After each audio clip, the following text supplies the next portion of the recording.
To start, let's remove this engine cover, pull up on the back to make sure it gets unlocked from there, and then once that's done, I like to do this last, that way the least amount of debris can make its way in there. This cap is supposed to come off the top, but I guess the whole extension came out. Remove this engine cover, set it aside. I'm just going to put this back, that way nothing makes its way inside of the engine. On the back side of the engine, right here is where you will find your ignition coil. I'm going to remove this hose to kind of push it out of my way. You don't have to, but that way you can get a better view and I can work a little bit better. Grab some needle nose pliers, squeeze the clamp, pull the clamp off of here. Mine's in somewhat poor condition, so I might have to replace it.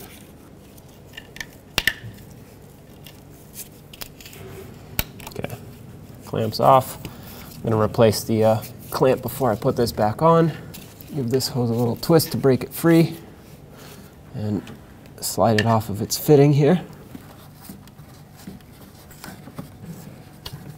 Set that hose aside. Actually, while I'm at it, I'm just going to take this clamp off so I can put a new one on.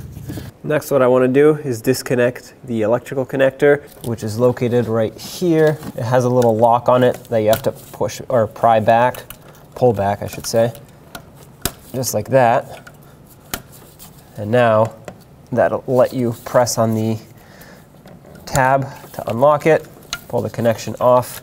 Now at this point, you have two options. You can either take all the wires off, set them aside, and replace your ignition coil, and then put them all back on, which is what I will do because my new ignition coil is numbered with every cylinder, and so are the spark plug wires. If you don't have numbers on it, what you want to do is sit it right here, take a spark plug wire off, put it on right where it belongs. That way there's no way that you can mess this up, because if you do mess this up and you plug them into the wrong hole, you're gonna have a misfire, it's not gonna run right, you're gonna have issues.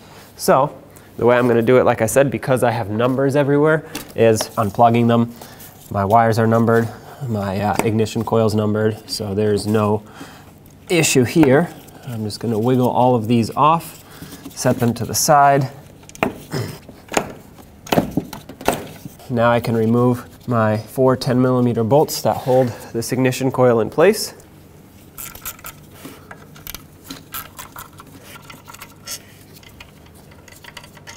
So there's these two on top, and then straight down from each of those there are 2 more. Like I said, 4 in total.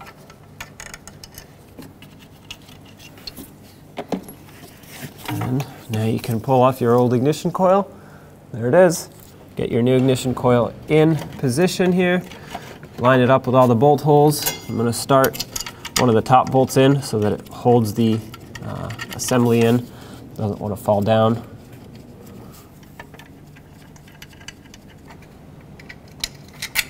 Snug all these up.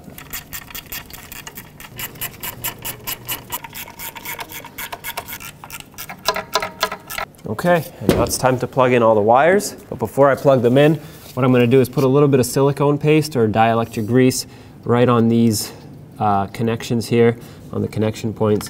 What this is going to do is it's going to help prevent moisture from building up in here, and it's going to help the rubber not stick to the plastic.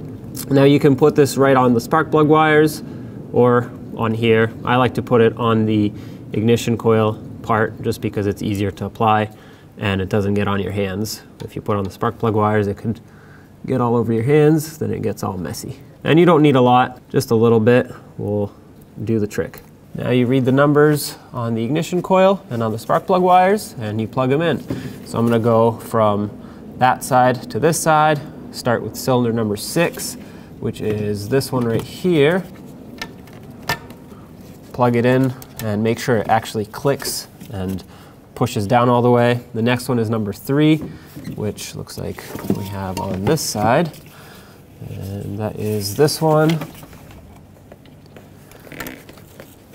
And then we go number 5,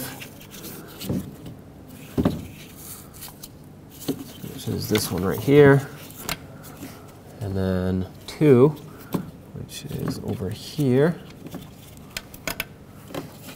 And then 4. And Last one is number 1.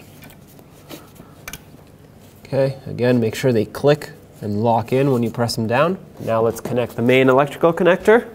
Slide the connector in, make sure it clicks, lock the lock in place. And now before we put the engine cover on, it's always a good idea to turn on the engine and make sure that everything runs smoothly. That way, in case you need to change anything, you can, but as long as you plug them all in right, you should be good to go. Let's get the engine cover back on, line it up, press it on to lock it in place, put your oil cap back on, take it for a road test.